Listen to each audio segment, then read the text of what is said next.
Guys, please be seated. We are about to start. You can stand up.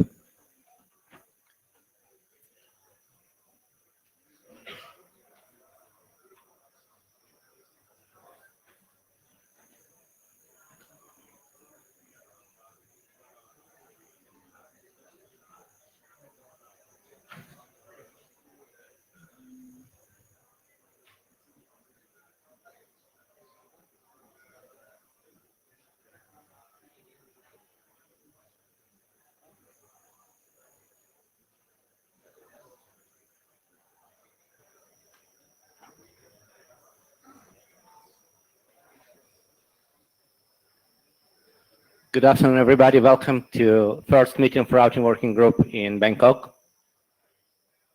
We're going to start with status update. You should have read Not Well and know what's inside and what you do, and IPR disclosure. We'll ask IPR when we adopt document. We'll ask IPR when we last call document. If not, everybody has responded to IPR document. It's not progress until we receive all the responses. Please remember that. Yinjin, thank you for taking notes. We are looking for someone on Jabber. Thank you, Drew. Appreciate it. Please sign the blue sheets and let's review the agenda. Busy day today. Not going to read it. A lot of stuff.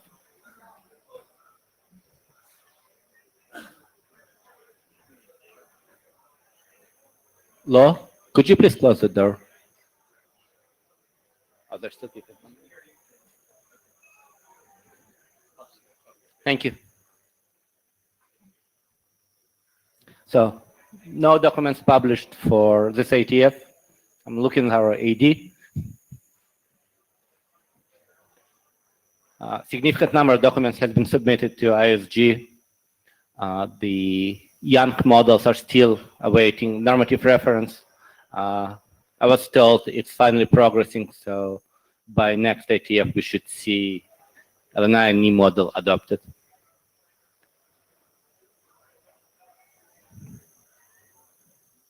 So we are potentially looking for a new shepherd for this document because the previous one promised to do this for the last 4 IETFs.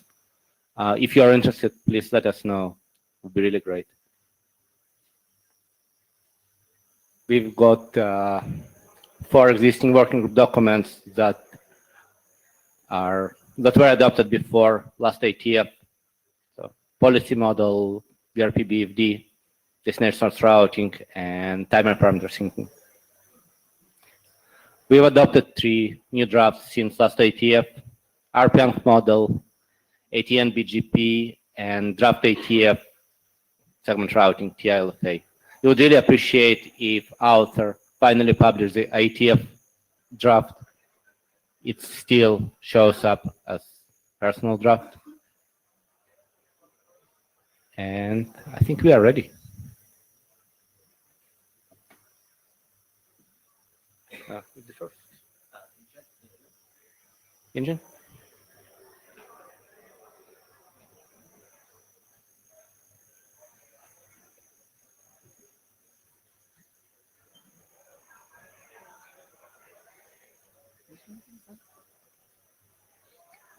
Hello, everyone. My name is Yingzhen. I'm here to do 2 updates on data models. So the first one is Rtgwg data model. We actually started working on this model 3 years ago. So at that time, this was an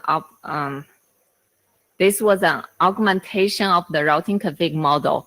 So some of the attributes that was originally defined in this model was moved to the routing config model. For example, like the ECMP stuff, the multi-hop support. So then that routing config model later was published as RFC 8022. And then with NMDA, we updated that one to 8349. So with all those done, I think now it's time to give some priority to this model and then progress this one, because the RIP stuff is still important for routing. So let's look at some detailed stuff in the defined in this model, the RIP tags, preference, repair path. So this one shows how the next hop is augmented with preference, the routing preference, how you later decide which path to choose, and then tag and application tag. We think those are critical stuff, and those are not defined in the base routing config model. So so this one has the, do we have? So this one has the IPv4 dots. That's the single path, and then you have ECMP multi-hop, and that's the IPv6 part. They are pretty much the same thing. So this one has repair path, and then some other RIP statistics, local, how many, like for protocol wise, which protocol contributed which routes. So that's the detailed stuff. You can take a look, and if you please provide us any comments you have. And one thing I want to mention is we got good comments from Tom Patch. I'm not sure whether I pronounced his last name correct. So, but he provided a lot of good feedback. And for example, we changed our prefix name from RIP into RIP extension. So we think that's more appropriate because this one is really an extension to the base model. This one is a very simple, straightforward one. So, but we'd like to progress it, and we want to collect more comments and then request working group adoption because we think we now have time to really working on it, move it forward. How many people have read the draft? Yours out. Would be great if more people read it and provide some comments. Yeah, so please read it. Next one.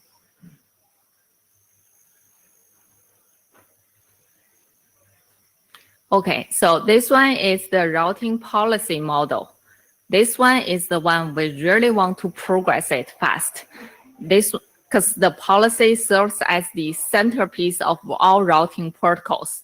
And so since last IETF, what we have done, nothing major. We made a lot of editorial changes based on our experience working on data models. What we have collected from the feedback from other models, all those editorial changes, including the right references, we made all those changes.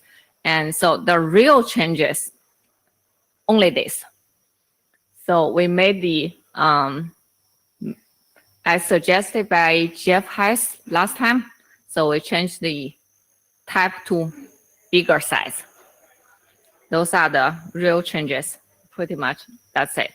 And please read this document because we want to last call it pretty soon. That's it. Any question regarding this one? If you care about routing policy, or because this one is, we really need it in order to make the whole IETF routing young models work.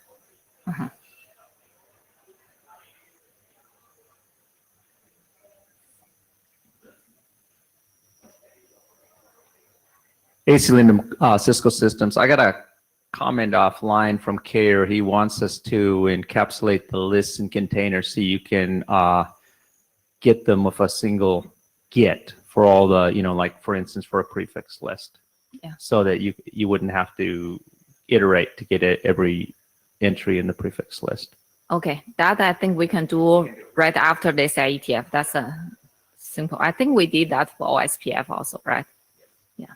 So yeah, because this one we took over from OpenConfig. A lot of stuff was not really IETF style, so we tried our best to make them more consistent with other models. No? Thank you. Thank you. There's a question.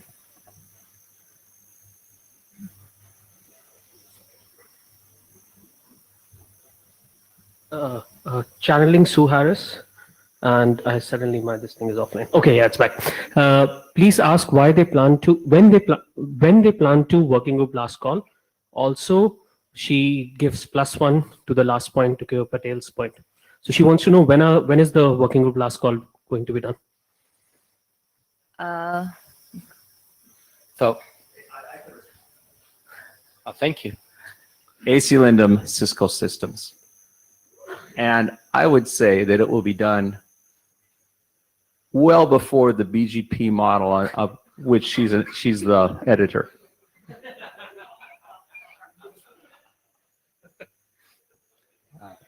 Jokes aside, I mean, if anyone plans to do any IETF routing data models, we need policies. So please read it, please look it up. We tried to keep it as close as we could to initial open config one, but adapt to IETF. It's been significant amount of work, and again, it's important. Thank you. Next up is Huaimo Chen.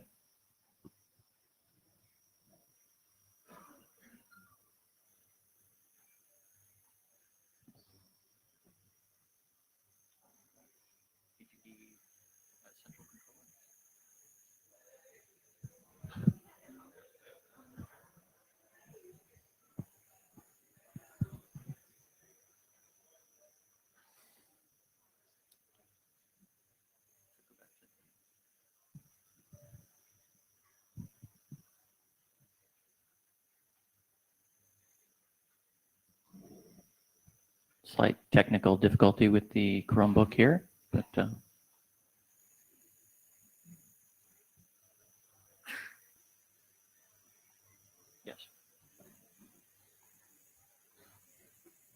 While the chairs are sorting that out, AC, I'm holding the BGP model based on this draft, so I'm responding to AC. You guys now talk directly, keep me out.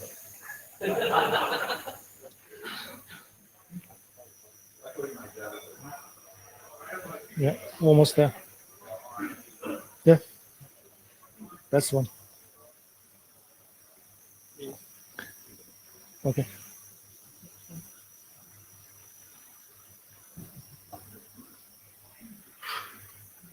Hello, everyone. Today I'm going to talk about architecture for use of BGP as a central controller.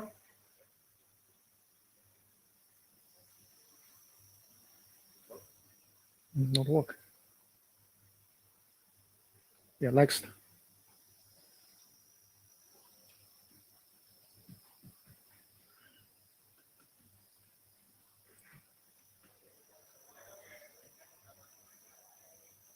Yeah, go to back. Go back. This is second page. Oh, delayed. Okay.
So I'm uploading.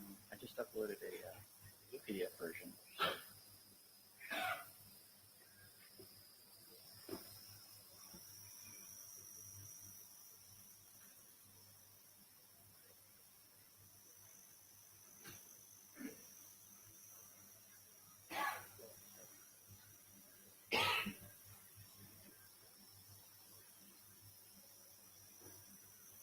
just went back to the PowerPoint. Yeah, good. That's the PowerPoint. Yeah, we just go this way. In fact, BGP as a core of network has lots of functions, has lots of capabilities. So for example, BGP distribute link states. So also BGP can distribute the segment ID information. So because of this one, BGP will maintain a traffic engineer database, and also it will retain a database for segment ID and labels. So BGP can control the redirection of traffic flows. So this is defined by flow spec. So BGP can distribute MPLS labels, and also BGP has a lot of reflector functionalities. With this kind of functionalities, and then route reflector, we can have a connection from route reflector to every node in the network which run BGPs. So with this kind of functions and capabilities, so it's very simple to extend the BGP as a central controller, and also it's natural to extend the BGP as a central controller, and also it's very beneficial to extend the BGP as a central controllers. So if we use just have some kind of simple extension to make a BGP as a central controller, this will simplify the network operations, and also will have very efficient way we can use network resource very efficiently. Next one.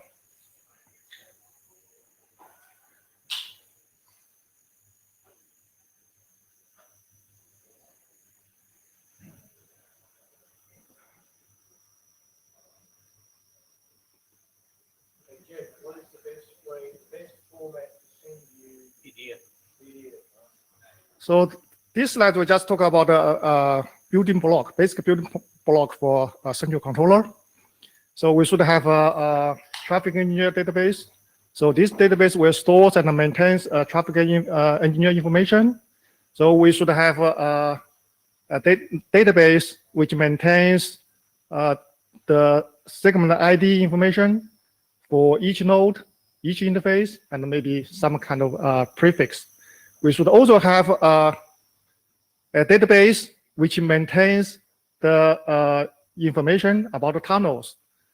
So this information for tunnel will include the path for the tunnel, and then the parameters configured by the users for the tunnel.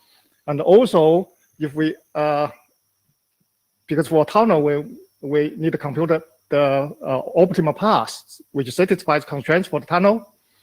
So those paths we computed for a tunnel will be stored in the tunnel and path database. And also, after we compute the path, we need to reserve the resource for the tunnel. For example, for MPLS tunnel, we need to reserve bandwidth, and we need to maybe reserve the labels. For segment tunnel, for segment routing tunnel, we need to allocate segment IDs for that tunnels. So those three kind of database we need to have for the segment for the central controller. In addition to that, so we may have a CSPF to compute paths for the tunnel, and then we may have another building block which is a tunnel management. So tunnel management module will receive the request from operator or applications for the service, and then we will get those initial resource, and then we will reserve the resource, and then we will set up the tunnels for tunnel management. So next slide. So you should have control of the slides now. Okay, good. Yes. So with those building blocks, and then we can have some kind of basic reference architectures for the controllers. So first, we just talk about a basic one controller. central controller, and then we come up with a controller cluster and then hierarchical controllers. So for one controller, we can have just have some kind of relatively simple extensions to BGPs. For example, here, so for BGP, we already have a router reflector. So router reflector allow us to connect router reflector to every node in the network, which runs BGP. In addition to that, so use this kind of connections, we can get the initial information, traffic engineer information about the network using existing communication channels to the database. Also, for the segment ID information, because right now we already have those kind of draft or is a open group document. So use those extensions, we can also get a segment ID information to segment ID database. So this module is internal in a controller.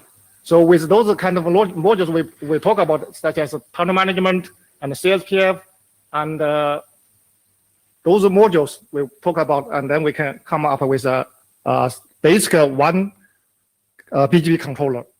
So with this controller, and then, for example, customer, we can receive a request from a user on the applications. And then as soon as we get those requests, and then, for example, we request for a tunnel, and then using that tunnel carrier service. So with those requests, and then we can ask CSPF to compute an optimal path, which satisfies some constraints.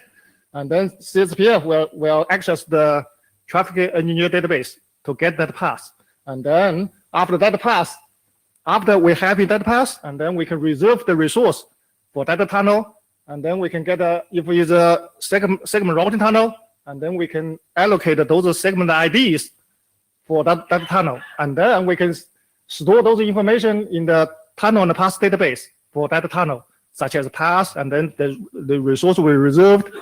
And then after we store those information, and then we can use this communication channel to set up the tunnel.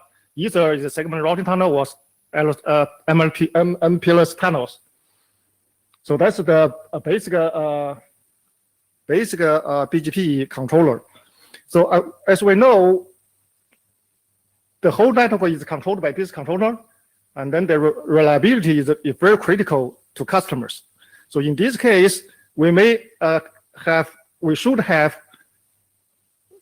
kind of redundancy controllers. So that one solution for that redundancy or reliability is that we can have a controller clusters. So the simple cluster is that we have two controllers. One is an active one or primary one. The second one is a standby one. So those two controllers work together. So from a user point of view, they are just one controller. From inside the point of view, the two work together, they synchronize the states and synchronize those control states. And then as soon as one is done, for example, primary is dead, and then the standby one will take over. So in this way, we can achieve higher reliabilities. So in general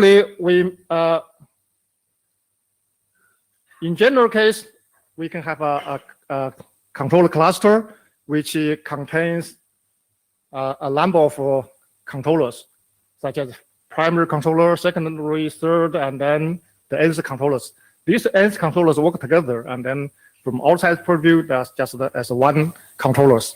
And then as if one died, or n-1 died, and then if we still have one life, and then we still can manage to control the network.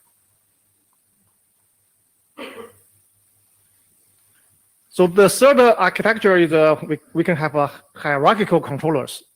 So in this hierarchical architecture, we have a parent controller or called a supercontroller.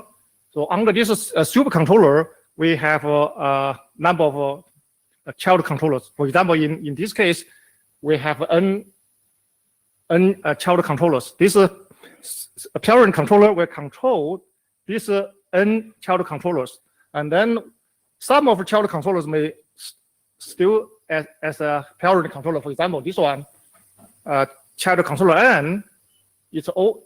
In addition, is a child controller. It's also a parent controller which controls this number of child controllers. We can have hierarchical controllers.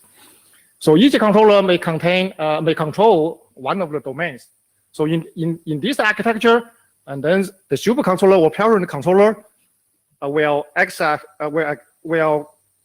accept or receive the request from customers or applications, and then this parent controller will split the work. And then, for example, if we would like to have an end-to-end tunnel, this tunnel will carry the surface for some customers. The supercontroller will manage to control the path, compute the path, ask some of its child controllers. And then after supercontroller get the end-to-end path, and then it can manage to some of his child controllers to set up the path. And then in the end, we have end-to-end to path. And then we use this end-to-end path to carry customer service. So this is the hierarchical controller architecture. Yeah, that's roughly about the BGP as a central controller. So we would like to comment from people here. So this is Chris Bowers here. I have a question about when I first looked at this, I thought, based on the title, that it would be, BGP SRTE as the mechanism for controlling, for instantiating paths, but it doesn't seem to be the case. You mean segment routing? Segment routing is the subcase here. For example, here because here this is the general architecture, and then this general architecture can have the function for example, set up the segment routing tunnels, right? Mm-hmm. Here for example, here in this building block, we have a segment ID and a label database, and then with this information, so we can create segment routing TE tunnels. Mm-hmm. For example, we can have a request from source to destination. We would like to have a traffic engineered segment routing tunnel. So because BGP already have traffic engineer information, in addition to that, we also have a segment ID information. So first we can compute a tunnel satisfies constraints such as TE constraints, and then after we have that path, and then we can allocate those segment IDs. For example, if we use adjacency those IDs, right? So we can along those paths, each link or each interface, we can allocate a adjacencies SID, and then with those IDs, and then we can send those information adjacent ID along the whole path, and then we can get all this information sent to the ingress node. So ingress node can use those segment adjacent SID. We can have a segment routing tunnels, right? Right. So I'm curious. There are like methods that are being standardized to do that, to pass the information from a BGP controller down to an ingress node. Is this talking about using those methods or another method? There's nothing wrong with it. It would be good in the document to sort of clarify what method you're talking about, because I think in the document it says BGP plus and R plus extensions for BGP. Yeah, that's a good question. BGP, I think this is just the architecture. So if we already have those extensions, I mean, have a data BGP. If BGP have a data capability, we can use that one, right? If someone already have data extension. You are not referencing them. Oh, okay. Yeah. It would be good if you could go a bit more in details and explain what is it exactly you're trying to do, because it completely lacks content. Yeah, good. Yeah. That's good. That's a good comment. Good question. Greg Miskaziti. You're suggesting that you use BGP controller to calculate traffic engineering. So are you suggesting that BGP implements constraint-based SPF? Why not? Because BGP. No, already, again, I wanted you to say that. Thank you. I think because BGP already distribute the link state information. Those link state information including traffic information, right? So it's easy. We can have a CSPF, and then we can compute the traffic engineer path, and then use those paths. We can set up either segment routing T tunnel or MPLS T tunnels. Hi, Tony Lee, Arista Networks. So everybody knows, yes, you can shove anything into BGP. I believe our catchphrase is BGP is not a dump truck. There is that aspect. I don't want to go into that. Let me ask you a different question, which is, what's the difference between this and PCEP? Yeah, that's a good question. So, using PCE, we in the network, we need to deploy PCE, another component, another protocol in the network, right? So that will increase the maintenance, whatever cost. So with BGP, because BGP is already core component of a network. So if we have BGP as a central controller, we can just reduce a number of protocols. For example, we can reduce the PCE protocols, right? That's, I think, the one of purpose of segment routing, right? Segment routing just reduce the RSVP and then reduce the number of protocols in the network, and then customer is happy, right? Well, the customer may not be happy. If you reduce all the protocols by folding them all into one, you've taken all of your complexity and shoved it into one big monster. Okay. I think we'll allow the authors to Yeah, put more details in their draft. Otherwise, it's fun. Robin, we are done with comments. So I just add more answer to Tony Lee. You can talk to Tony offline. I mean,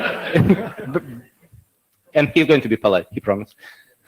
Based on the amount of content in draft, there's really nothing to discuss.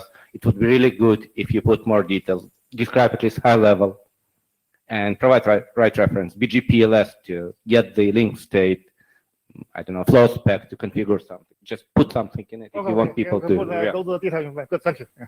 Thank you. So next up is Jacob Heitz.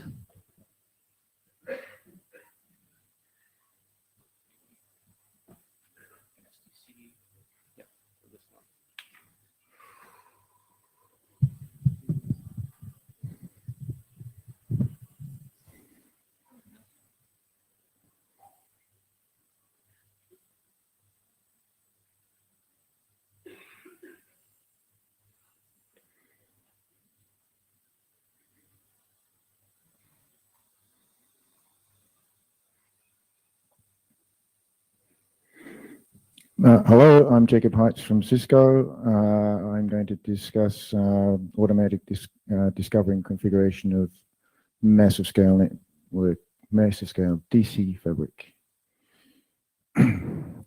I've had a look around to see what sizes that massive scale data centers are, and some are several 100,000 servers. So I've gone with let's go for 1 million servers. That should be way enough for a long time.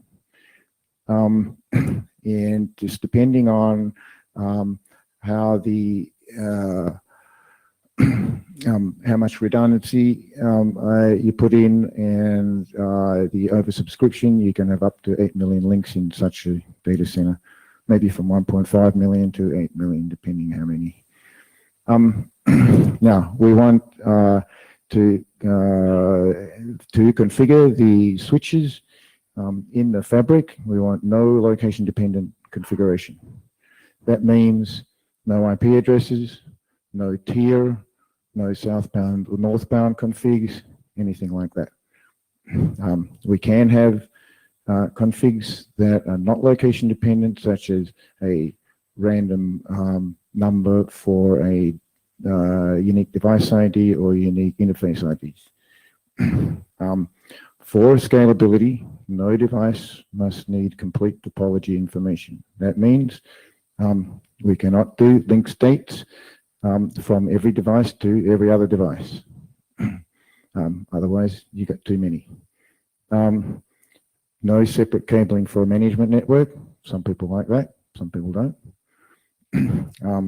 This needs to detect all cabling errors, not just, for example, super spine to leaf connections or cross-pod connections, but also things like unbalanced spines, fully meshed super spines, that sort of thing, or anything else that you might not have in the requirement. So detect every cabling error. Now, because a network will be automatically discovered and configured, if multiple such networks are connected together, the auto configuration and auto discovery should not bleed from one network into the other. Okay. If the controller is disconnected, oh, I forgot to say, I'm going to put a controller in this. Right? If the controller is disconnected, the network should still function. Now, I call it a controller, but I've had some comments offline that this is not really a controller. It doesn't do a lot. It does the initial configuration of the fabric only. Talking about scale, the number of links in a quasi fabric scales to the same order as the number of connected servers. The SPF computation time scales higher than the order of number of links. So SPF doesn't scale. Okay, this I went through in the previous one, and that one as well. Now, in the IDR meeting, I gave a presentation of the only way that I know anyway to scale a fabric is to aggregate the routes. Every switch in a network takes all of its inputs and puts out one route. One route is the aggregation of all of its inputs. Doing that requires a few other things to happen. You need to allocate the addresses to the switches in such a way that you can aggregate them, and that can be a little bit of a hassle sometimes. Aggregation to aggregate the addresses and only send aggregates is difficult to do because if you get a link failure, you get black holes. So in that other presentation, I put in, well, you need negative routes to say, well, I can't get to the failed link, but that also has issues because negative routes is not a new thing, but the solving of the issues is. And that's why I need this one, the auto configuration, auto discovery and auto configuration to make that happen for the aggregation. Right, best way to do auto config is with a controller because the controller can see everything. Trying to do it distributed is very hard and error prone because any node in a distributed network cannot see the whole thing and makes appropriate decisions as when the network or the connections do not comply with the requirements. Okay, the solution. There's a bunch of stuff on this page, but basically the solution is ZTP, a number of ZTP zero-touch provisioning protocols already exist. but the device to be provisioned must have connectivity to the device that's doing the provisioning. So here, when we have a total network that's being provisioned, a lot of devices do not have connectivity to the provisioning device. So what I've done here is I can build the connectivity between the device to be provisioned and the device that's doing the provisioning. And in order to do that, I've taken several other existing technologies and glued them together to make that happen. So the first thing is I've used DHCP-v6 to discover the links and assign them IP addresses. There's other ways. DHCP-v4 could possibly do that. I just found it easier with DHCP-v6 because we got router advertisements in that. Yeah, I'm sure it can be done with other ways, but so that's one thing that I want to hear comments on. What is there reasons why other things should be chosen? The ZTP I've chosen here is there's a draft in the NetConf working group to use NetConf Yang for ZTP, so I've chosen that. But again, could be a different one. Right? Now, what happens here is the controller, I've called it a controller, uses DHCP to configure the first device it's connected to, then configures that one to be a DHCP relay, so I can configure the next device, which again is turned into a relay, which can configure the next device, and so forth. Right? I put BGP in there in order to maintain connectivity between all of the devices and the controller, not device to device, just device to controller and controller to device. A single hop BGP sessions between the devices distribute the controller address, so devices need to get to controller. Single hop BGP session between devices, they learn the connected neighbors, or more to the point, if the connected neighbors fail. Controller has multi-hop BGP sessions to devices. So there's two types of BGP connections. There's point-to-point, and there's a multi-hop to the controller. Devices know how to reach the controller, but do not know how to reach distant devices. So to reach distant devices, we use SRv6, or actually any source routing protocol. I chose SRv6 because it doesn't need to be implemented in the forwarding plane. You only need to do it in the control plane. So it's easy to do it there, but we could use other source routing protocols.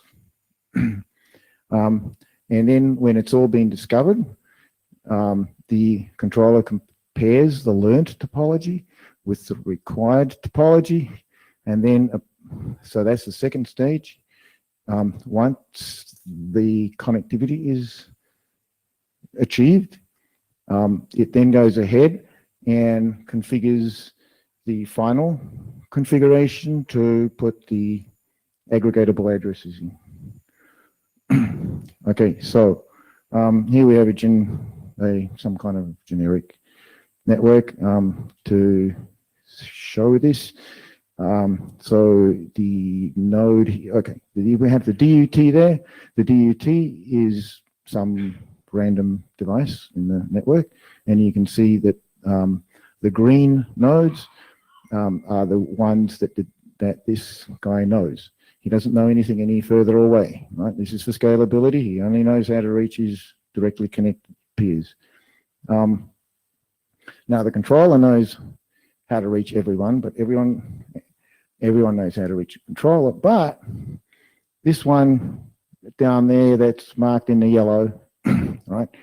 This node does not know how to reach a DUT because it's not directly connected to it. So how does the controller get a packet to the DUT? If that device does not know how to get there, The only way is with a source routing protocol. So he has to put a source route onto that packet to get it to the DUT. So I've chosen SRv6 for that. Could be another one. Right. Now, I've used DHCP in order to discover each of the links as the first discovery. But DHCP wasn't built with that intention in mind. So there's a couple of things in DHCP. With DHCP, you can request an IP address for lots of interfaces in a single message, but then I wouldn't be able to discover the endpoints. So we need a small change here. If you want to use DHCP to do this, you can request an IP address for only one interface in your request message, and that is the interface on which the message is being sent. So here we have the first step. We have the controller and node A. The controller wants to discover this link and assign the IP address to A. So the device sends a solicit message. It's a DHCPv6 solicit message. There are two other messages in between here, but they are not required with a point-to-point link. So we can put in the rapid commit option. So with this with the solicit message, the controller can reply straight back with a reply, and the reply contains the IP address. So there's another little piece in there, like that first message is a router advertisement with the M bit set to 1. So a DHCP device normally does not just keep on sending solicit messages out into the ether forever and ever. Eventually it stops. So one change I've made here is that as a response to a router advertisement, if a device requires an IP address, as a response to a router advertisement, it'll send a solicit. That's a change that is not in any RFC. Right. So once it gets the reply, now the controller has learnt that link, and then the ZTP will go ahead and find all the other links and assign them IP addresses. These IP addresses are just random addresses. They have to be different. Every interface in the whole planet network has to be different, but that's all. It doesn't have to be aggregatable or whatever. This is the first step. The last step, it puts aggregatable addresses in, but not yet on this step. And that is because the controller does not yet know the topology, so it doesn't know what device it's talking to. Okay. Right. Ooh. Now, here's the next device, device E. Maybe just one question on the previous slide for a second. Just the network endpoint table is on the controller or on the device? Oh, that's on the controller. That's the controller learns all of the links in the whole in the whole fabric, and this is it's a link state table on the controller. Okay, and it's going to use that to create the SRv6 yes. stack of yes. of interface addresses to get to yes. the next router. Okay. Yeah. Does a router, does the switch also have a similar, is it able to talk SRv6 back to the controller or not? No. Okay. It will route back to the controller. So each device will, we're here. So each device, the red line there is the way back to the controller. Every device will know which interface to use to send a packet back to the controller. So the device has the controller address and all of its neighbors, but no further devices. So a device can get back to the controller. It's the controller getting to the device that needs the segment routing, because that yellow guy doesn't know. Right. Okay, and it's using like the equivalent of a stack of adjacency SIDs, which is in V6, each interface address. Yeah. Okay. So it's just got a list of addresses to go to get to that. Yeah.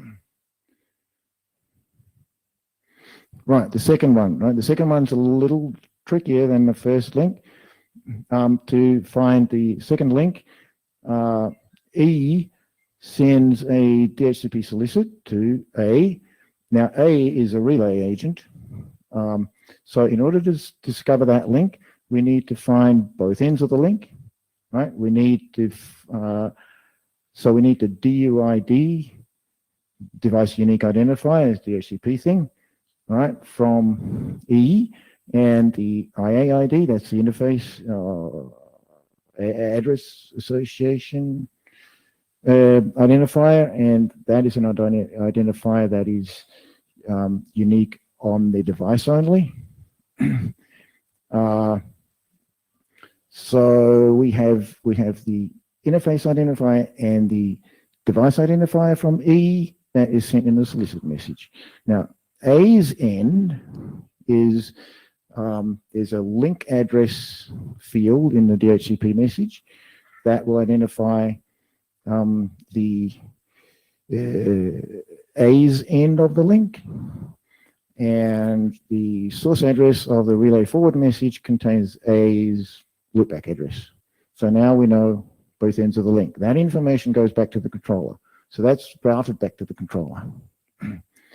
Right, and so now the controller has that. It knows that link now. Now it can assign an address to E. Now, the requirements of that address is that it have the same subnet number as the one on the A side, so that the link has the same subnet on both ends of the link, but the interface identifier part, the low part of the address can be anything.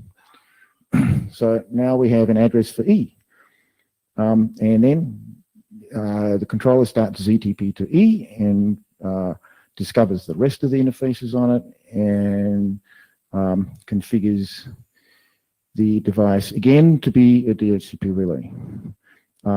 Okay, the last part there, it puts the BGP sessions on. Now, these BGP sessions, they're only for discovery. It's not the final BGP sessions in the final network. All right. So what happens if E is configured through the bottom link and A is configured through the top link, and the ZTP configures all of the other interfaces of A and all the other interfaces of E, but it doesn't know about a link between A and E, right? So it configures the wrong subnet for that interface on either side because it doesn't know they're connected. Right, so here's the next small change. The router advertisement from one side will disagree with the subnet address from the other side and say, aha, I got the wrong subnet. You can find from the router advertisement that, hey, I got the wrong subnet. Now, if the M bit is 1, M bit is 1 means give me DHCP. Then he says, aha, I need a new address. So he sends a solicit message as before. And then, of course, then when that gets through with the relay forward message, the controller figures out that, whoops, gave it the wrong subnet, gives it the proper subnet, and sends it back. So now we've fixed the subnet.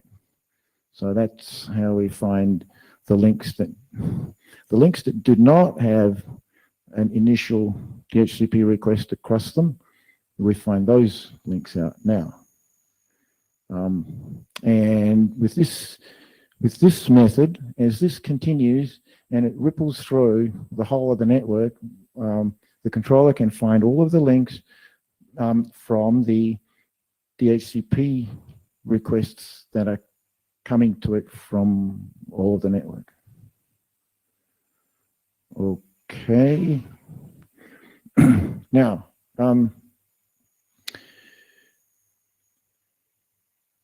I think I went through the BGP connections, right?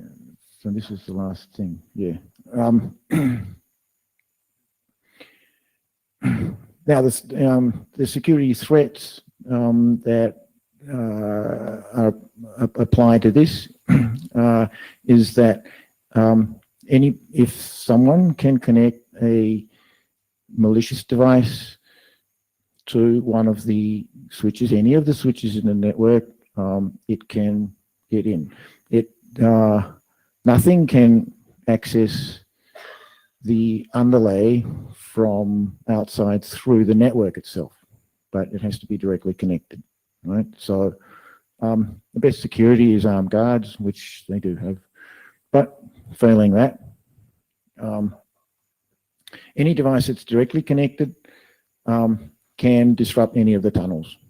So the tunnels that are running through the underlay may all use IPsec tunnels, and then that will fix that. The Draft IETF Netcom Zero Touch, that has security built into that, so that can be used. The TCP, the BGP connections that are running on this to use TCP/AO. There's a way to run netconf over SSH, and there it is. Now, DHCP does have an authentication option in there, but the point-to-point called delayed authentication has been deprecated, so that's no longer there. However, it could be resurrected if needed. But here, I found that's the last point there. I found a document that describes a similar thing to delayed authentication using public-private keys. And that's the last slide. So really, some of the choices that I've made here could be made differently, but basically what it is to use ZTP to connect, ZTP to configure all of the switches in the network, and use BHCP and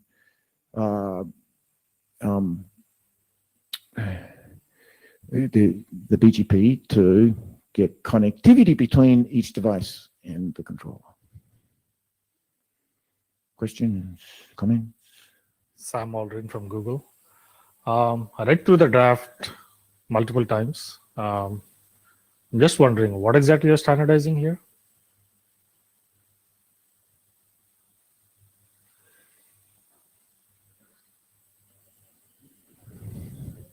What am I standardizing? I need a couple of different things to do to DHCP to make the DHCP piece work. I don't see that anything in the document. Okay, I'll put it in. Okay. Quick question on, so let's take you add a device, right? In your assumption in the draft, if the controller doesn't know that the device got added, what happens? Oh, each device as it's configured becomes a DHCP relay agent. It also sends out router advertisements on all of its links. One of the changes I've made is if a device requires an address and sees a router advertisement with the mbit set, it'll start a DHCP solicit. And sure, but controller doesn't know that, or doesn't have any reachability to the device. What happens? The controller has reachability to the DHCP relay agent, which is So what you're saying is the assumption is that controller will always have the reachability to the device. Is that right? The controller will have reachability to the relay agent device to which the new device is being connected. And that's when it sends the mbit to 1. Another piece in the draft that I didn't put here was that if the device does not have, that fails to reach a controller, it will not set its M bit. Right, and then what happens is that you connect a new device, it will not be detected. So yeah, the BGP ensures connectivity to the controller as long as there are links. Yeah. If a device becomes totally disconnected, like partitioned away, then of course there's no connectivity. Now, I can take it offline. yeah, let's talk. Tony Lee, Arista Networks. I like this, but I can't help wondering if it wouldn't be simpler to enable routing incrementally as you went.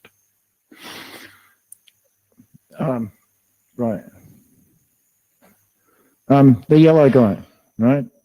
The yellow guy doesn't know how to reach a DUT because each device knows only its immediately connected neighbors.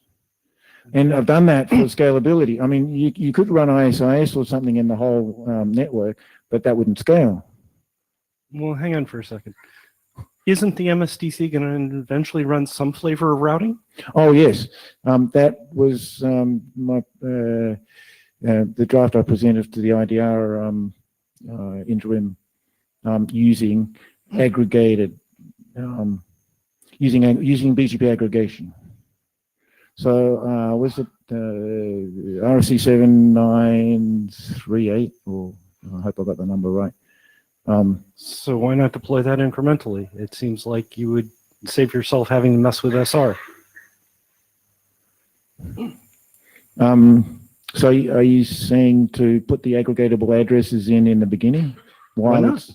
Oh, yeah, because the controller doesn't yet know, before it's discovered only a few devices, it doesn't yet know what it's talking to. It doesn't know what the final addresses should be until it learns at least a very sizable piece of the topology.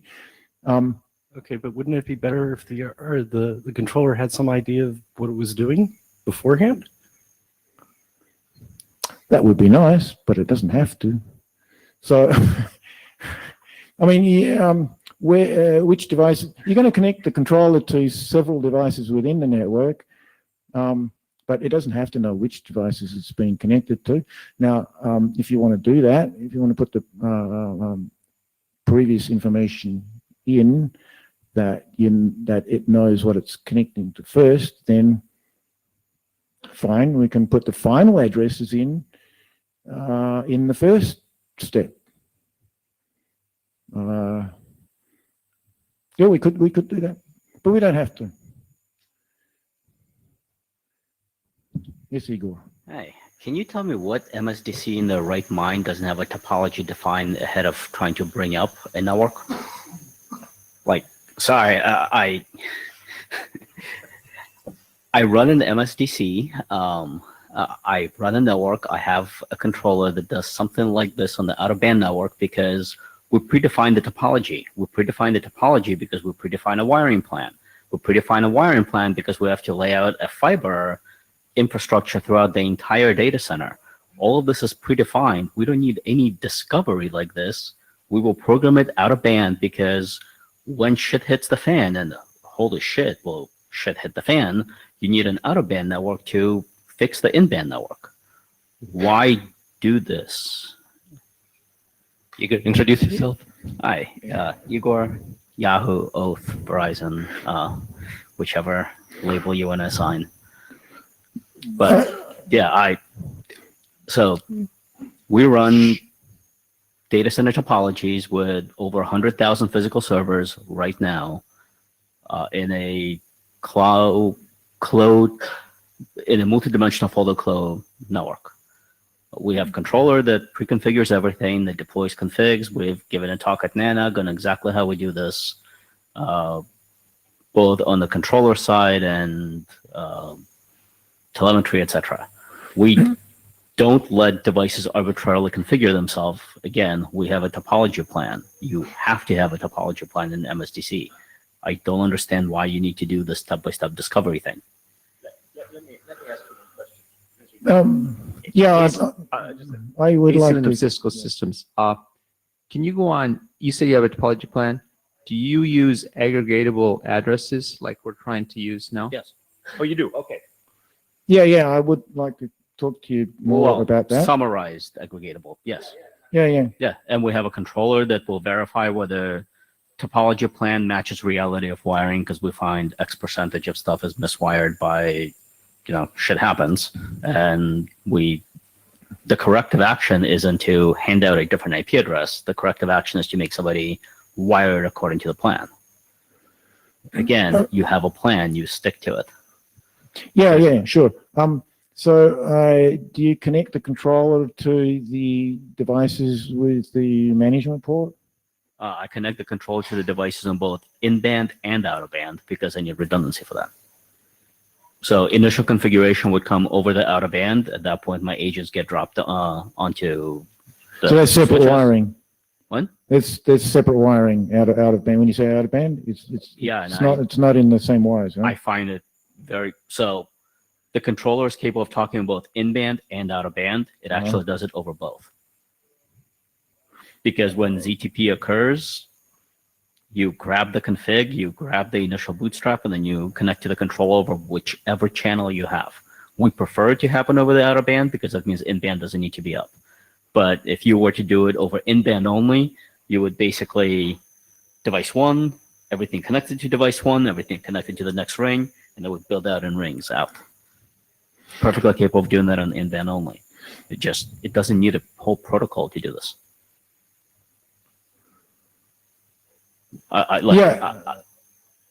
Who's the customer that's asking for this is what I don't understand, because this seems like the wrong way to configure your network. Okay, I'd like to talk to you more when we have more time. So the aim here is that you do not need to configure any position-dependent information into any device before you put it in the network. That you can take a device out of the network, fix it, put it back in, and it'll come up again. You can put it back. Yes. Correct me if I'm wrong. The way DHCP works, and I'm pretty sure I'm not wrong here, is that you will need to have a MAC address that is somehow mapped to the system identifier, because that's how you're going to hand it a config, which means that you already have said this MAC address is in position X. That is effective. That is what you do. In any large MSDC, what you actually have is you have a wiring plan, a topology, a model, and then you're saying nothing more than MAC address X, which happens to be this switch that I'm dropping in, goes right in this slot. And then everything is configured around that. And if you put a different switch in that slot? Then MAC address. Well, if I put a different switch in that slot, that switch will not come up because it doesn't match my model. My model says MAC address X goes right here. Again, in any large MSDC, the architecture team, will design how things are, and it better be that way because any deviation in a large-scale network is unacceptable and simply gets deconfigured. Okay, so what I'm doing here is, as long as it's the same type of switch, right, it doesn't matter which one it is, you can put any of those switches into that hole and put the wires into any hole in the wires, and the controller will figure that out, figure out where in the topology it is, find out what is the proper configuration to put on that, and we'll put that on there.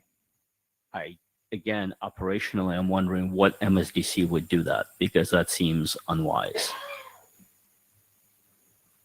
That's like saying you can put any server randomly into any position of the data center, which is just not how things are done. Like your inventory management system keep track of everything. Like in a data center, you need to know, like in a large data center, where things are. Yeah.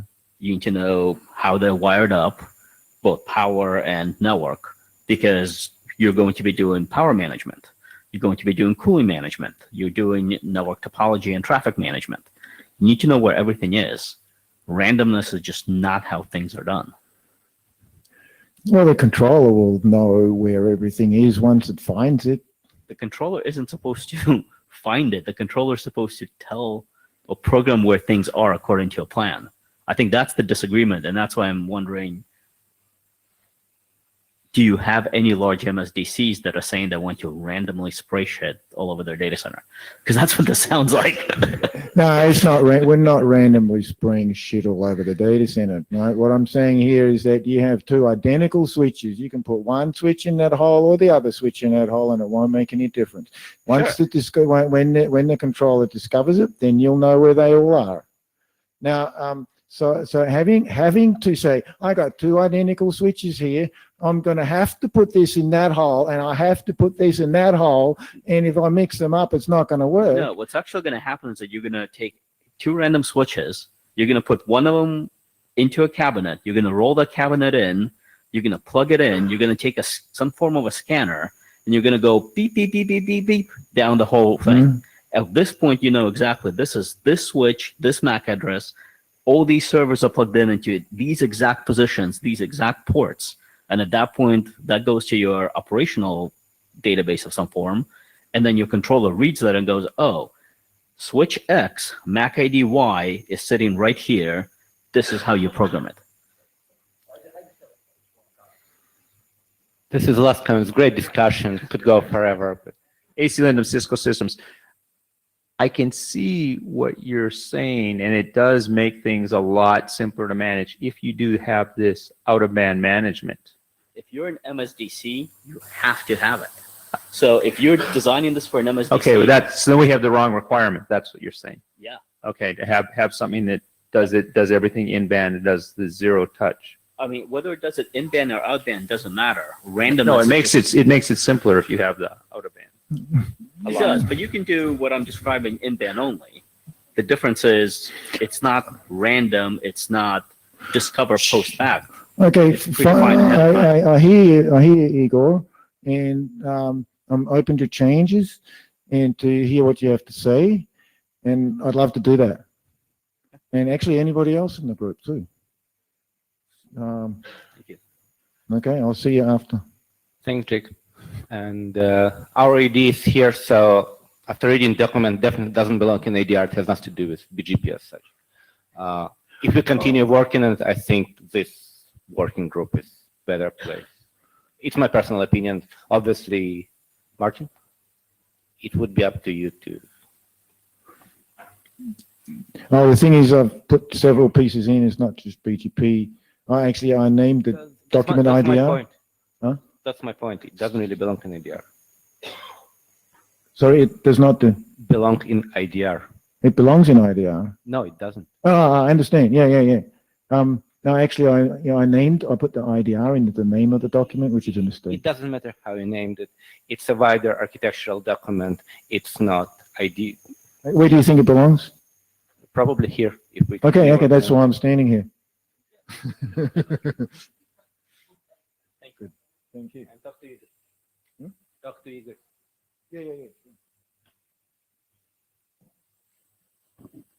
Yeah. So next up is Sanjay Wadhwa.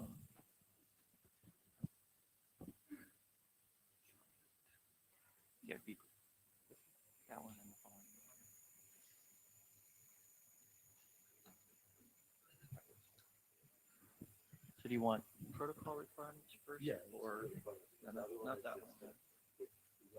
Oh, okay.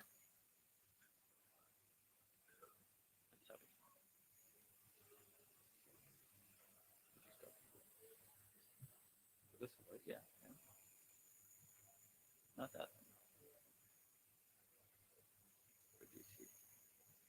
So open it up again. I don't think it opened. Oh, wait. Go there. No, go, okay. So open it up again.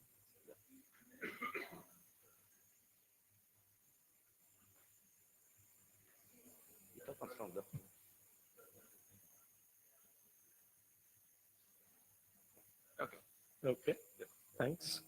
So we presented a framework and an architecture for CUPS, control plane and user plane separation on BNG in the last IETF.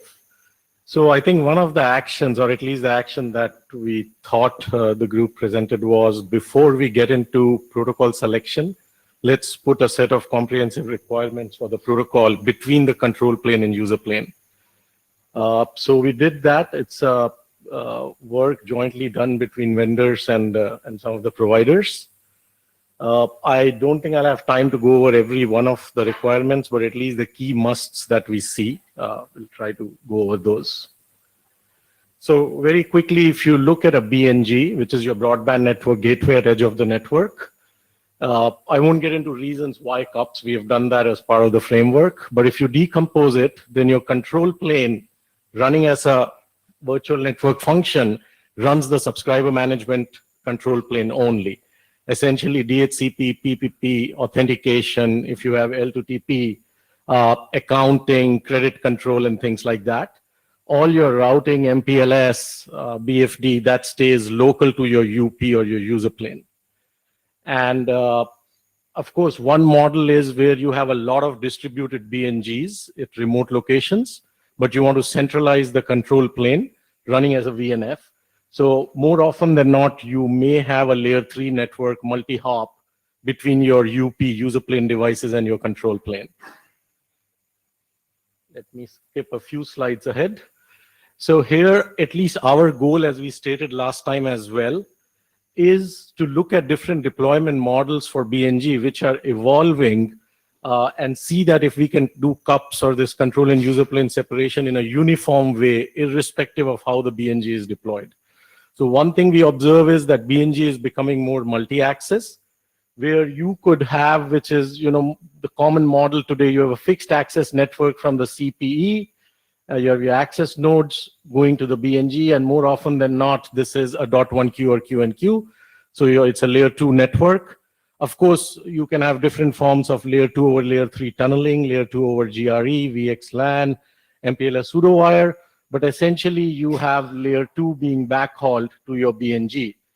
What we are now seeing also is that providers are looking at 5G millimeter wave, for instance, as your last mile. So you want to basically do a fixed wireless type model where instead of an access node, now you have a RAN that your access is over. And your BNG is still terminating that fixed wireless access and doing the same type of subscriber management here, the functions that I just called out earlier. But in that case, your access is not your VLAN tags or a layer 2 over layer 3 tunnel, but it is a GTP-U tunnel, for instance. So ideally, when we look at CUPS, we want to solve that as well. And finally, of course, you can have hybrid access where either you want resiliency for wireless connection to back your fixed connection, or higher aggregate bandwidth, for instance, where you're not upgrading from copper to fiber. So in that case, you're terminating both accesses on the BNG, and we want CUPS to work in that model as well. So then very quickly, if you look at the 3 interfaces we defined last time as part of the architecture, you need a state control interface between the control CP and UP. What this does is essentially, as the subscriber management control plane runs, authenticates the subscriber, assigns an address, it would use this interface to program your hardware BNG, for instance, or your user plane with its data plane state. So that is the state control interface. In-band signaling for fixed, if you keep fixed wireless aside, is invariably always in band. So your signaling messages from your CPE show up to the UP. You want to tunnel them, if this is, for instance, a layer 3 network, to your control plane, and then the return messages need to be tunneled back through the UP to your CPE. So there's a need for an in-band control plane working both with layer 2 and layer 3 between the CP and the UP. And the last one is the management interface. We're not focused, at least yet, on the draft on this, but that is future, we will do that. But this is essentially a single point for management and control. So you need a management interface for both config and state between the CP and the CP VNF and the UP. So then quickly looking at the requirements, again, I'm zipping through because of time. But basically your baseline state control interface, and then we broke it into extensibility, in-band control channel, scalability and performance, transport protocol used for this CUPS protocol, resiliency and security. So if we look at the state control interface, again, it's a busy slide. So I'll just, call out the key ones.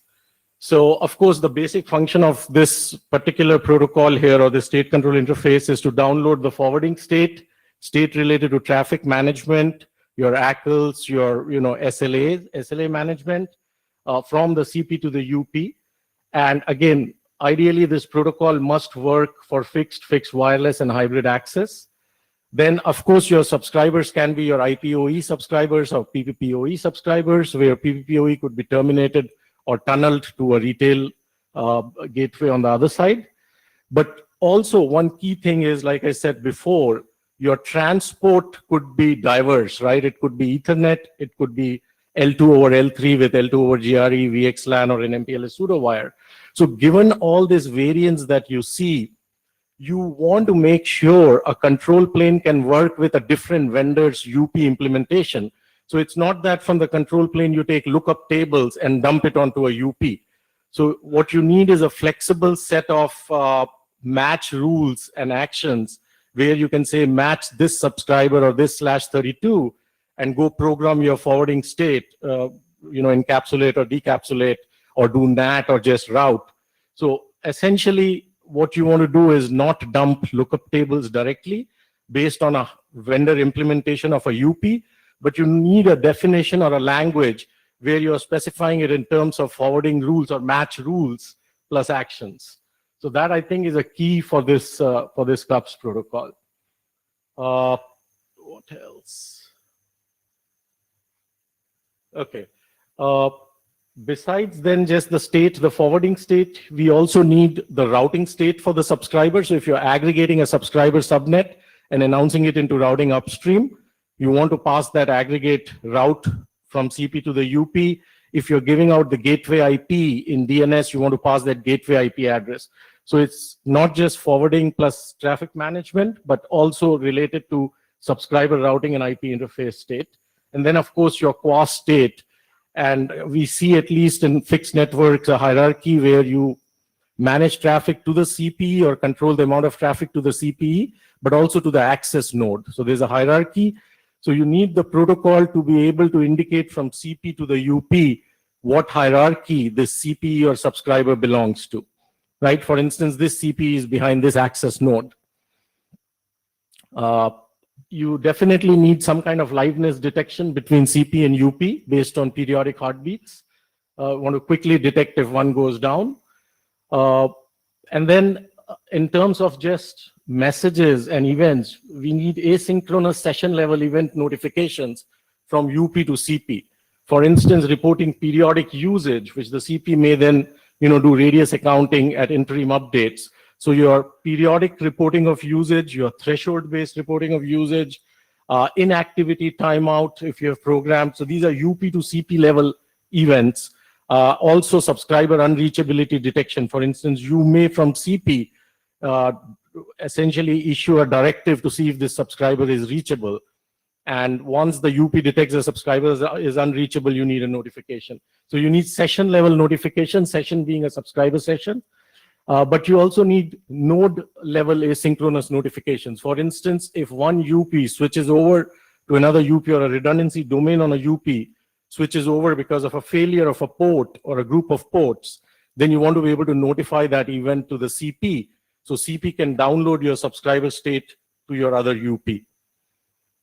I have already done this. So just in terms of extensibility, this is really key here for the CUPS protocol.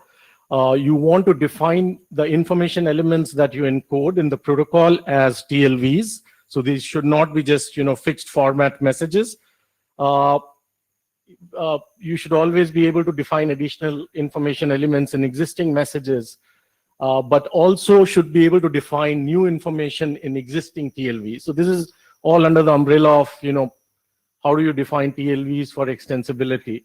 And you definitely here need vendor-specific TLVs as well, where you can partition your type space and leave a certain space for vendor-specific extensions. And finally, graceful handling of unknown TLVs. If you have non-mandatory TLVs that the CP sends to the UP, then you need a graceful way of handling those on the UP where it can ignore the non-mandatory ones, for instance. Coming quickly to the in-band signaling channel requirements.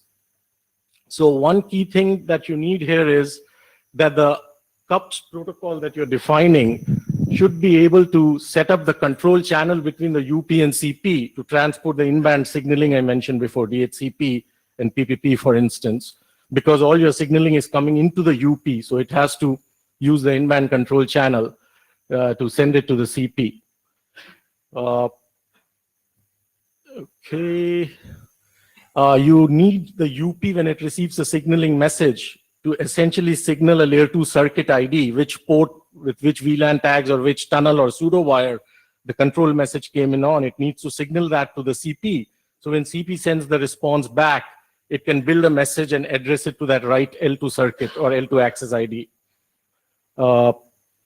One key thing here is you need to be able to pass the whole Ethernet frame that you received with the signaling message, but also in the fixed wireless scenario where you have a GDP-U tunnel, your DHCP V4 and V6 messages themselves come over a GDP-U tunnel. And GDP-U, it's an IP payload. So your in-band control channel must be able to pass both IP and layer 2 PDUs up to the CP and vice versa. Another key aspect is that this control channel must give you the capability for CP to specify which control packets it wants. Also, priorities for control packets. For instance, prioritizing renews over discovers or prioritizing keep alives that go back and forth. So just the notion of CP telling the UP, I need these messages with these priorities. And in case of overload, you want to be able, the CP should be able to control, tell the UP the rate or vice versa. So overload management as well. So the short here or the net is that your control channel must be dynamic. It's not like a static, let's say a VXLAN tunnel, but something that the CP sets with the UP indicating which protocols it wants, at what rate and what priority. So that becomes important here as well.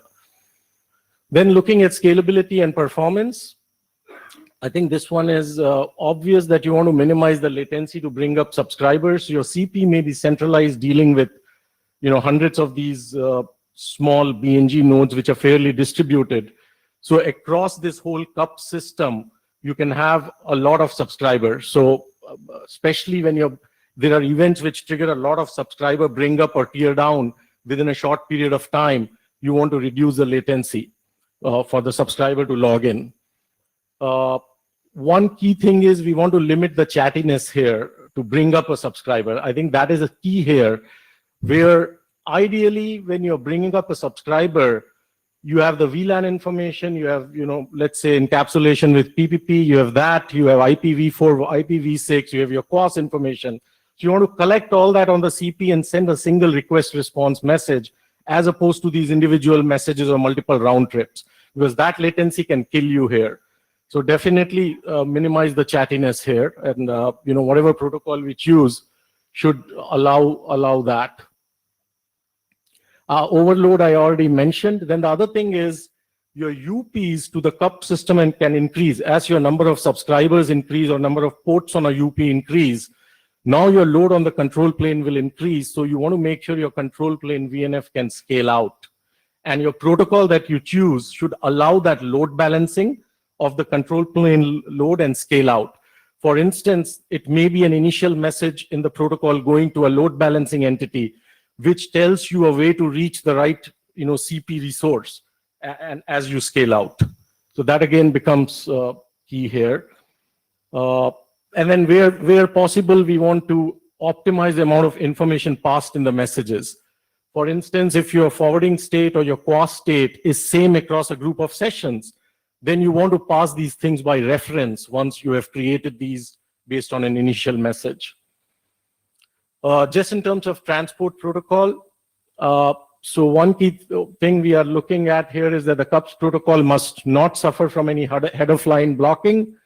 Ideally, it should preserve message boundary with datagram semantics. So this looks more like a UDP option here. It should be, of course, easily implementable on a stack on simple forwarding devices. But of course, the protocol itself, if it's using UDP, needs to transport. It must support reliability of message exchange via request response and retransmissions.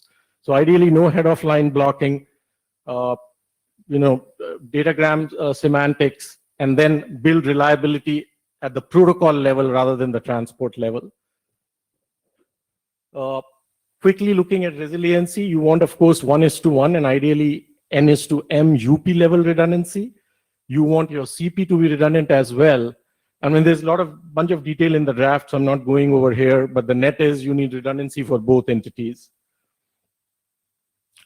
Security, we'll spend more time on this, but right now we're just saying this must be compatible with the proven mechanisms, such as TLS or DTLS or IPsec.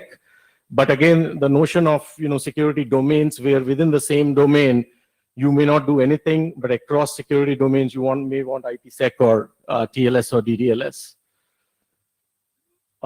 And then last one here, protocol selection input. So if you look at 3GPP today for packet gateways, they've defined a protocol in 29.244, which is called Packet Forwarding Control Protocol. It's proven in the field, but more importantly, it has been extended over time to different type of forwarding constructs and devices. So it works for a S gateway, where your forwarding is TEID to TEID. It works for a packet gateway where it is TEID to an IP address, or a TDF where it's an IP to an IP. So that's proven in the field to be very extensible. It's a pretty extensive protocol machinery, but the way it is built, it is fairly extensible. So it has TLVs for messages and such. So our recommendation here is that we can look at extending this for BNG cups as well. One difference, of course, is that with BNG, your access is layer 2, whereas for mobile, it is, of course, layer 3 with GDP. And also signaling in BNG, we need the in-band signaling, whereas mobile, it's out of band today, right? Your GDP tunnel gets set up before anything else happens. So, but those extensions, if you look at it, it's fairly reasonable, but you get this whole protocol machinery that's well defined and proven. And it does define TLVs, where the number space is partitioned between vendor specific and standard 3GPP. So the vendor specific ones we can extend for BNG. And the benefit, of course, is you don't reinvent the wheel. You extend what's there, which is already proven, and it'll work for the BNG, for all the different topologies, whether it's fixed wireless, or hybrid. So, I mean, I think next steps that we would at least want to do is add more details on requirement for the management interface that I didn't talk about. And then lastly, define protocol extensions, IE extension, new IEs, to realize BNG cups with PFCP. So that's pretty much the requirements draft. Okay. So I did want to clarify one thing. You made the comment a number of times, like protocol selection or protocol choice. And it's not clear to me that the routing area working group has been tasked with selecting a protocol here. We were asked by the Broadband Forum to focus on these specific drafts in their first liaison. Yeah, but then there was a subsequent liaison from the convergence work group in Broadband Forum, which is essentially saying that, look, we are trying to integrate fixed broadband with 5G, for instance, and there is work happening between 3GPP and Broadband Forum. There's study document going back and forth. And the expectation is that will have some BNG related changes to cups that's already defined. And based on that, we could see how much of that can be reused. Their subsequent liaison, though, yeah, it's pretty clear that, they have yet to perform a feasibility study. Yeah. And until we're told otherwise, I think they're not asking us to choose a protocol. True. So that's why we are calling it a candidate. We're not saying that this is, Right, we're just saying we're making our case here.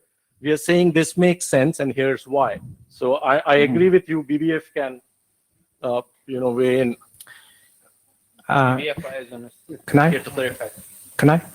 Okay, Ning Zhong, Huawei.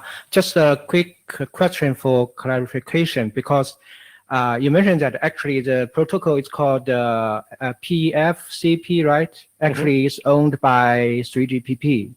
Okay, so now you ask for IETF to do the extension of 3GPP protocol here, or what kind of work, or get back to 3GPP to get some get more approval, or So there are cases here, right? Like there's a fixed wireless which squarely belongs to 3GPP, and BBF is working with 3GPP on that part. Now there's also a pure fixed BNG, where what we are saying is you have this protocol defined. Is there a way to reuse it? And the protocol, it's written in a way where it allows you to extend the information elements, and it has a number space that is partitioned for vendor specific. So IETF or BBF could be a vendor once that study is complete and folks agree that this is the way to go. I mean, our goal is to not reinvent, what has been done and proven. And ideally, we want the BNG to be able to be multi-access, should be able to handle fixed wireless, and hybrid. So I just want to clarify. I'm not understand you quite a lot. I think that what you want IETF to do, discuss the protocol extension. Correct, because 3GPP will not look at the fixed BNG, right? Okay. Their purview is fixed wireless, but we want to use a single protocol because your BNG is a multi-access device. And so those extensions, assuming BBF and 3GPP agree that this is the way to go, then those extensions, those bits and bytes, information elements, we can do it here. Okay, so you want to do some 3GP protocol to see, can be applied here in IETF to I would really apply appreciate to you the take it to the list. Yes. Okay, thank you. By the way, 3GPP, this is precedent there as well. Mobile IP is defined here, used by 3GPP. Diameter credit control is defined here, used to an OCS in 3GPP. So there is already cooperation between IETF and 3GPP. Yeah, okay, because I also heard you say take it to the list. So, No, so you're the BBF license. yeah, okay. So Dave Synecrope Erickson, I'm speaking with the Broadband Forum Liaison Manager hat on. So pretty much what Sanjay was saying is the case. There's work on fixed only architecture where the BNG disaggregation is detailed. That's TR 384, I think it is. And that was liaised to the IETF back in March. And I think that's the first liaison. What's been subsequently liaised is the work from the Wireless Wireline Convergence Group that's now dealing with 3GPP. The BBF has not consolidated this work yet. And I think if what we're trying to do here is come out with a unified set of protocol that can deal with the whole shooting match, the requirements for that need to be sorted out in BBF first. So we and take then some of liaised this there in as well, conjunction. I'm sorry. And then liaised here, once that work is done. Any time frame? Well, I mean, optimistically, they have their next meeting is the beginning of December, but there's no expression on my colleague's face over here as to whether that'll happen. All right, the laughing is indicative of no, but soon after that, I would think. Thank you. Okay. Joe Scalagianis, I'm actually also involved in BBF activities. And also discussed the second liaison actually that has been sent from BBF to IETF. Could you repeat where are you from? I got your name, but not your... Huawei. Huawei, okay. Yeah. So the main, goal of the liaison was to emphasize that we will be in a stadium of starting requirements for feasibility analysis to identify whether requirements could be, derived for having an interface for a control plane user plane separation for both type of scenarios. That is not clear whether these requirements could be useful to be for both type of scenarios. So that is not clear yet. What is clear, anyway, is that if we would like to focus on a fixed mobile convergence scenario, then the solutions that we are proposing, it would be ready, I think, in release 17. meaning that companies that would like to have a solution as soon as possible for the fixed network access will have to wait until 2021, 2022. Sorry. So it's just a quick response to that. 3GPP is not going to look at a fixed BNG. It's for BBF to see what is being done there for cups for, say, fixed wireless, for instance, can be used here. And if I'm not mistaken, fixed wireless is part of 3GPP release 16, or is supposed to be. Yes, but not the control plane, users plane separation coming from the fixed mobile convergence. Will not come in the release 16, that's for sure. Okay, so then it will come in release 17. And then we'll have to wait until 2021 to have a solution. Sorry, while fixed network, say carriers want to have the solution now. I think already. we ran out of time. Yeah. But again, I don't quite see it that way. Fixed wireless cups is part of 3GPP release 16. That's my understanding. Andrew Dolgan on Nokia. Since I almost got hit, I think I deserve a little bit of the mic. I think we have to fundamentally answer this. We have a router sitting in a network. We're going to have a mobile core setting the data path for it. As part of its separation, we're going to have a fixed core of some sort setting that we want to have converged. The three of those will happen. There will be deployments that they will mix it. There will be deployments that will be either fixed or either mobile. I think from our perspective, I don't think we want to have three protocols, three things, and managing that router, and otherwise it will be just, now you're talking 21, that will be like 2030 before we get this working. And I think the value here is that it's simplistically to say that so I'm I'm cutting off the discussion here because Don, excuse me. Yeah. I'm cutting off the discussion here because we're cutting into Don's time. Sure. So let's move on to the next presentation here and give Don the floor. Thank you, guys.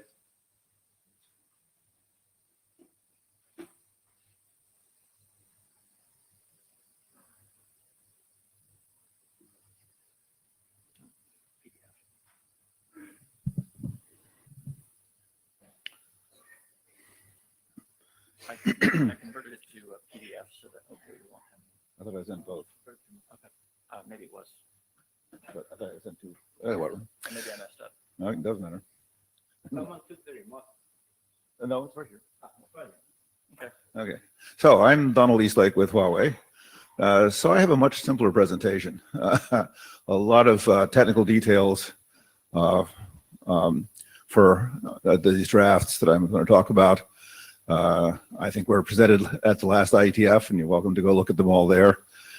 I think similarly, technical details were presented on the WADWA drafts at the last IETF. So here's this set of drafts that are all have the string CUSP-DT in them. And here's sort of an amalgamated list of authors.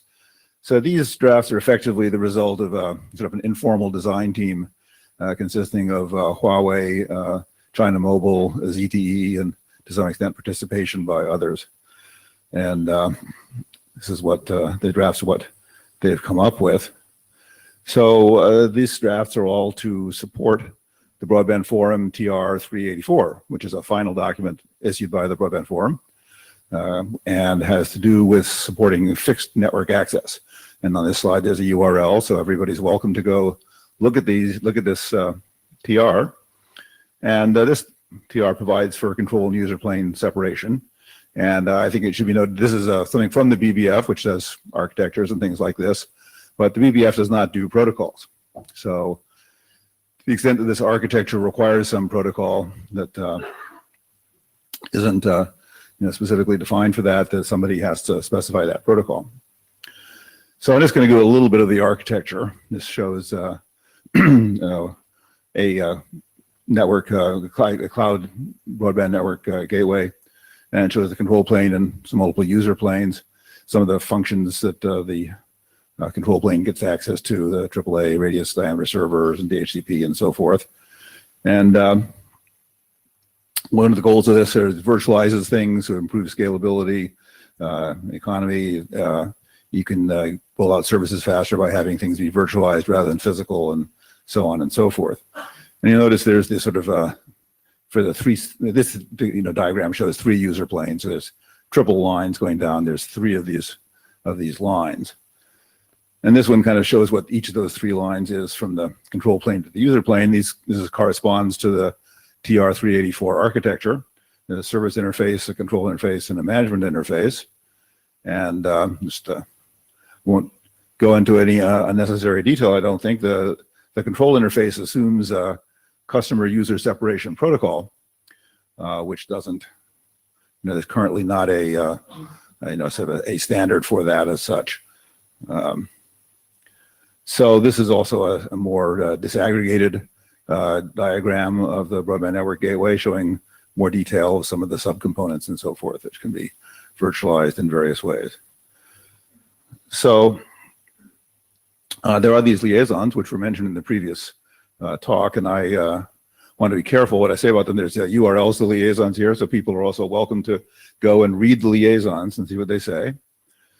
And this initial liaison was essentially a little bit after the issuance of TR-384, which basically said that the things in quotes here are cut and pasted from the liaison. Currently, the IETF standards work on the interfaces, so that this aggregated BNG is started. Gives actually, for example, lists 2 drafts in the original liaison if you go back, and said that they look forward to continued IETF progress on drafts for the interfaces of this disaggregated BNG. And this is the second liaison. You can also go look in that, read it if you want, which basically says that there is this other work going on, fixed mobile convergence, and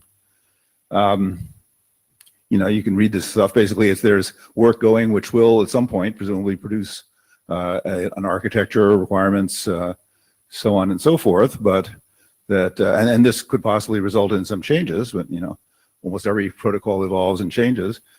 But that they haven't, actually decided on the feasibility of doing these things, including the getting something which will satisfy both the fixed and mobile. So this is basically just a thing, a sort of a notification. There is future work going on, and as yet there isn't, an approved BBF broadband forum way of doing this sort of stuff, and that this sort of fixed mobile convergence stuff typically happens in 3GPP. So these are the drafts again, and these drafts are being worked on, and they do provide in the protocol draft here, one sort of in the middle, a solution that supports this fixed network case. And a couple of these drafts have gone through extensive editorial revision recently. They say there's continuing work. All the drafts probably could use further polishing in various ways, certainly editorially. And this protocol, that's specified in the protocol draft, was successfully used at the hackathon at the IETF 102. You have to really have the protocol draft in conjunction with the information model draft, as they refer to each other and so forth. And there are, in fact, trial deployments of this protocol. And so there's some customer usage and so forth. So the question is, what should be done with this? This is work that I'm sure would be improved by going through the IETF process, but not in the sense of getting more polished drafts, getting better, getting reviewed by IETF directorates and so forth, would result in some improvement in various ways, and security, etc.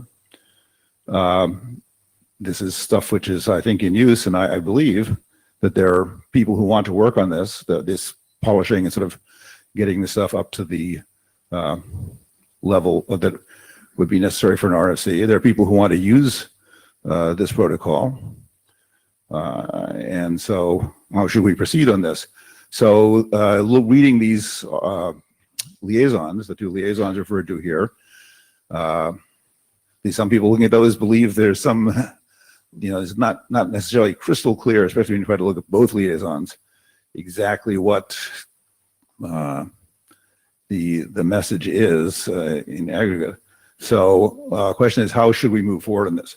So I believe, and maybe we can determine to some extent from the people in the room or on the mailing list that there are people in the IETF who want to work on this draft CSPDT CU separation BNG protocol and the related drafts to support TR 384. I believe that if we worked on that, the work would be completed quickly. I mean, this protocol is already in trial deployment and so forth. And there are drafts. It's not like something has to be written from scratch or gone through some big cycle or whatever. I believe there are carriers who want to use that protocol for fixed network. I mean, this is a fixed network protocol. So, and that if this is true and there's a feeling that we need a clearer liaison from the broadband forum, then what we should do is send liaison to BBF saying that from the IETF, well, from this working group or whatever, however it's the right source of the IETF, saying that there are people who want to work on it, there are people who want to use it, and we want to know whether there's objections from the other end. So my feeling is that if there are people who want to work on it, it's already in a fairly complete state, and there are people who want to use it, and there's no objection from the broadband forum, then we should do it. You know, if those conditions don't hold, then obviously that's a different matter. So that's my presentation. Dave, any comments? Yeah, thank you. Again, speaking from the point of view of the BBF liaison manager, I think sending that liaison would be a good idea. I mean, if nothing else, it'll get some clarity back from BBF, hopefully. Zheng Qiangli from China Mobile. Some comments and information. For China Mobile, at this time, what we need is the control plane and user plane separated PNG for the fixed network access.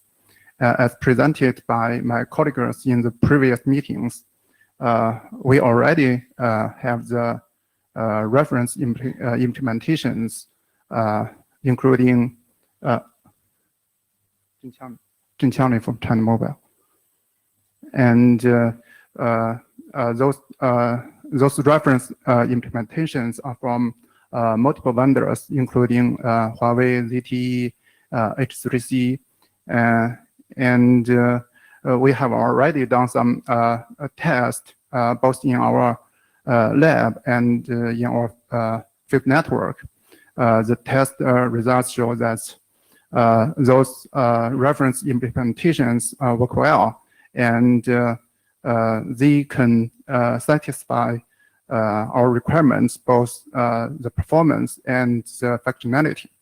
So, so at present, I think the IETF should focus on the fixed network for the control plane and user plane separate PNG. For the FMC, I think it is a totally different story. As far as I know, the architecture is being done at BBF. So I think I'm happy to work together with Nokia at BBF to develop the architecture for the FMC, and then discuss the protocols for the FMC scenario, where to define the suitable protocols for the interfaces. That's it. Wim Hendricks, Nokia. I think it's a good idea to send a liaison to BBF, because I think that's needs to happen. But I also believe, and I repeated myself from the last IETF, is that I think we have if we rush too fast into the fixed, we have a lost opportunity to solve the FMC use case. And I think if we can work together in BBF to speed up the requirements for FMC use cases, together with the fixed side, we could actually serve a good cause for the industry, in my view.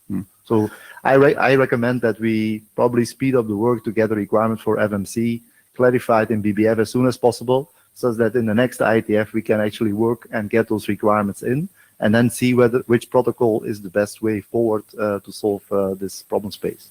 Because FMC or fixed, at the end of the day, we should not come up with two different protocols for identify similar use cases at the end of the day. I guess I disagree that the completion of these documents, which are already in this advanced state and which are already, document something which is already in use, would have any significant effect on the timing of subsequent efforts. And just to comment, it's up to the BBF to see whether he can accommodate that. Well, I was just commenting on the timing and saying I don't think that doing what I was suggesting will actually significantly affect the timing of subsequent efforts. Andrew Dogan on Nokia. First of all, I'll second what Wim said. We should send this liaison. We should specify things. I don't think we want to mix again FMC from only broadband, only fixed, because I think we want a solution that fixes both in one. I also don't like a pseudo rush here, because for those who don't read this, just go please and read this version versus previous version versus previous version. I've done 15 years of coding protocols. The amount of changes between the drafts will tell to those who write software or wrote software in their life how stable the solution is. The amount of changes is insane. Which is good because it's moving, but trying to suggest that this is done or even close to done is probably a little premature. Without detailed reading, there is fundamental issues in the draft from protocol level that needs to be solved. So I think we need a solution. We have to take time to actually design it well and have a protocol that actually works. Not a demo, but works. I certainly have not claimed that these drafts are in final form or whatever, that there is work that needs to be done on these drafts in terms of editorial and completeness and things like that. It's not editorial. We change from OpenFlow to new protocol, then I can show you how this protocol is even worse than what OpenFlow was. So.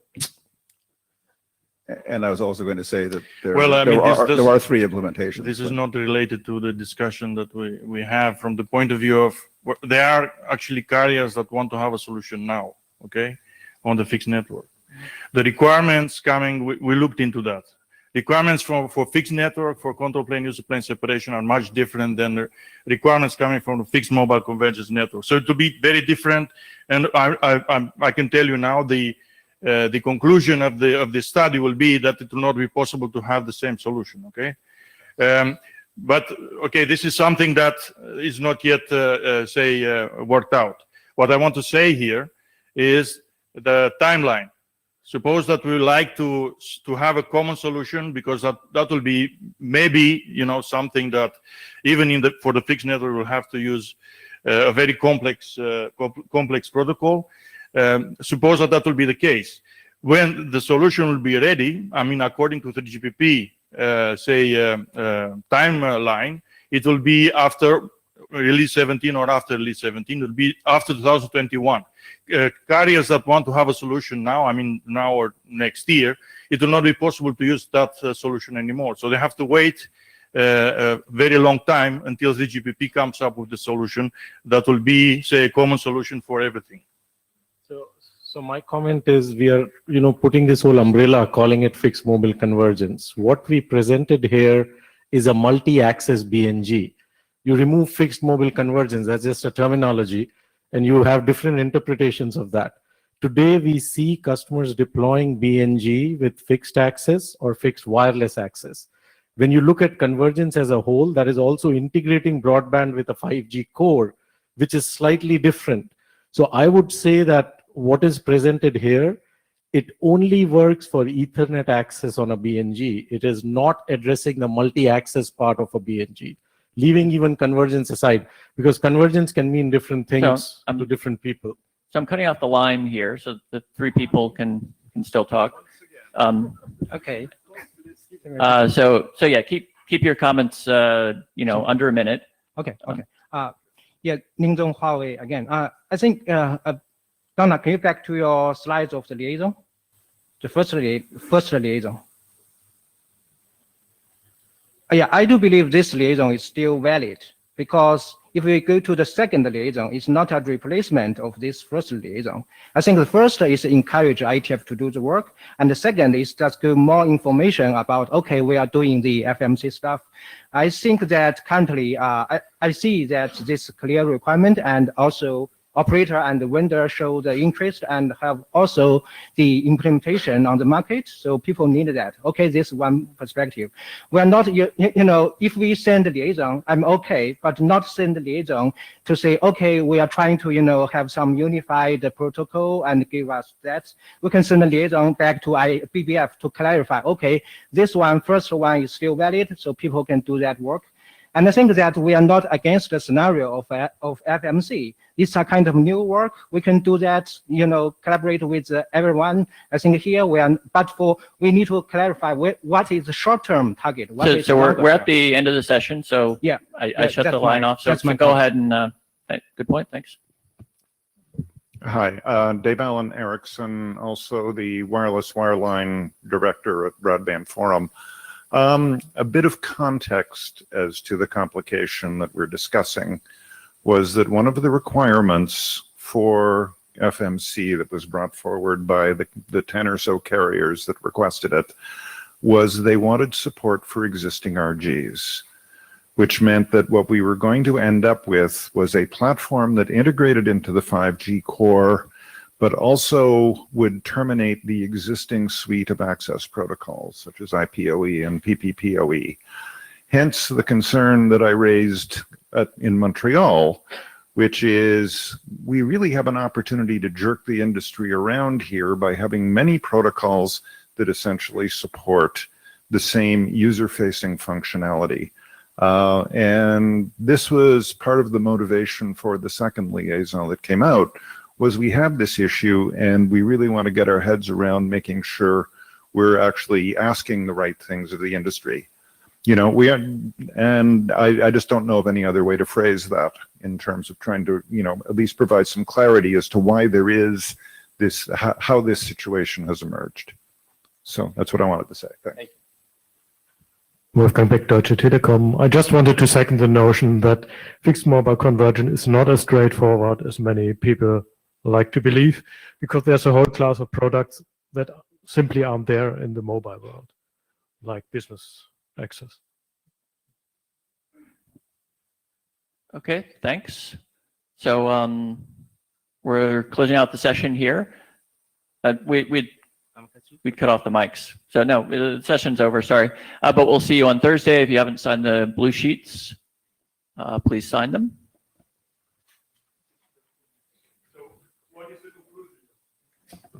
So far, so the conclusion is both group, as much as we would like to see convergence, there is no convergence yet.